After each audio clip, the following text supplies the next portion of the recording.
Assalamualaikum warahmatullahi wabarakatuh. Salam sejahtera untuk kita semua.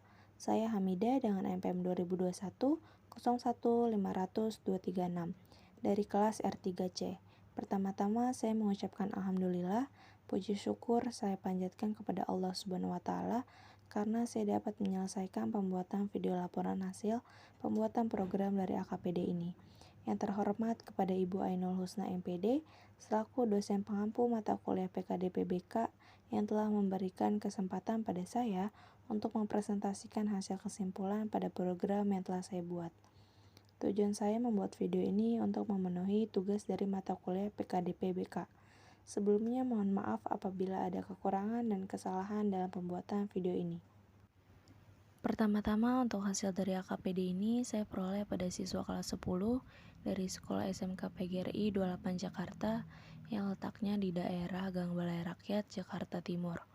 Untuk hasil responden yang didapatkan dari angket yang sudah disebarkan sebanyak 150 siswa, berdasarkan profil kelas dari hasil angket tersebut, permasalahan tertinggi terdapat pada bidang pribadi sebesar 50,17%, diikuti oleh bidang belajar sebesar 23,06%, lalu bidang sosial 16,67%, dan bidang karir sebesar 10,10%.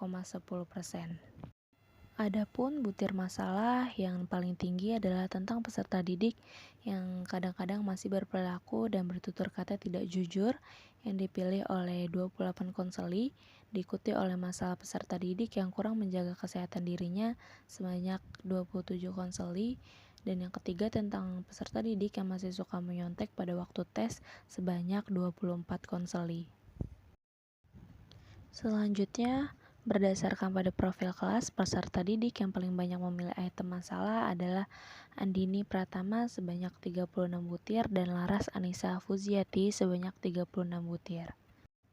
Selanjutnya untuk struktur rencana kegiatan atau action plan, ini yang dipergunakan untuk silabus terbagi menjadi 4 bidang, diantaranya ada pribadi, sosial, belajar, dan karir.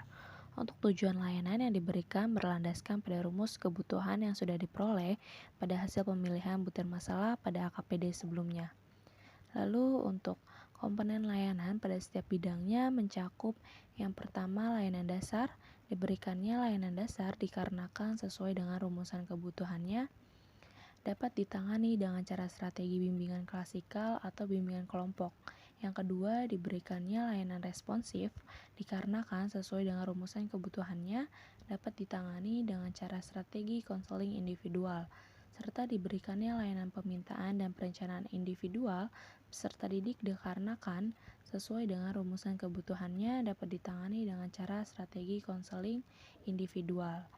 Untuk medianya menggunakan PowerPoint atau juga dapat disesuaikan dengan pendekatan atau teknik yang digunakan.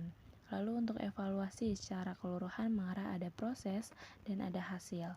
Terakhir untuk setiap materi yang dibahas, waktunya kurang lebih selama 2 jam.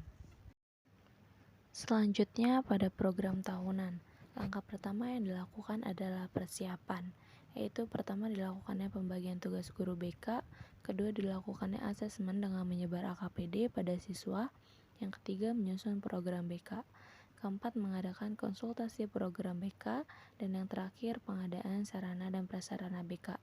Hal ini dilakukan pada awal semester tepatnya di bulan Juli, lalu untuk pelaksanaan layanannya disesuaikan dengan bulan-bulan yang sudah ditentukan sebelumnya pada profil kelas. Selanjutnya pada program semester ganjil, pemberian layanan diberikan dari bulan Juli hingga Desember, dan 3 butir masalah yang diberikan di bulan Juli dan Agustus berlandaskan pada butir angket masalah yang mendapat persentasenya tertinggi di bulan Juli dan Agustus dengan kategori prioritas tinggi. Selanjutnya pada program semester genap, pemberian layanan diberikan dari bulan Januari hingga Juni, dan 3 butir masalah yang diberikan di bulan Januari berlandaskan pada butir angket masalah yang mendapat persentasenya tertinggi dengan kategori prioritas sedang. Butir angket permasalahan tertinggi pertama, kedua, dan ketiga diberikan layanan dasar dengan cara melaksanakan bimbingan klasikal. Selanjutnya pada program bulanan secara keseluruhan pada setiap layanannya Saya mengambil kegiatan atau topik materi ini agar masalah yang ada pada peserta didik dapat terentaskan. Hal ini berlandaskan pada butir masalah yang memiliki prioritas tertinggi. Selanjutnya, pada RPL individu, RPL dibuat berlandaskan pada konseli yang memilih butir angket terbanyak dengan topik permasalahan tertinggi yang masuk ke dalam kategori yang dapat ditangani dengan strategi layanan konseling individual. Lalu untuk RPL kelompok, RPL dibuat berlandaskan pada butir angket masalah tertinggi yang masuk ke dalam kategori yang dapat ditangani dengan strategi layanan bimbingan kelompok. Lalu untuk RPL klasikal, RPL dibuat berlandaskan pada butir angket masalah tertinggi yang masuk ke dalam kategori yang dapat ditangani dengan strategi layanan bimbingan klasikal.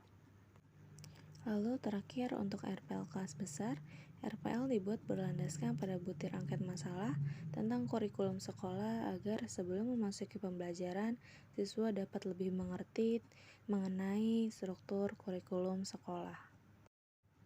Tujuan saya membuat program ini agar permasalahan peserta didik di Sekolah SMK PGRI 28 Jakarta dapat terentaskan, khususnya pada bidang pribadi, sosial, belajar, dan karir. Baik, sekian penjelasan dari saya mengenai hasil kesimpulan dari laporan pembuatan program pada Sekolah SMK PGRI 28 Jakarta. Kurang lebihnya mohon maaf. Wassalamualaikum warahmatullahi wabarakatuh.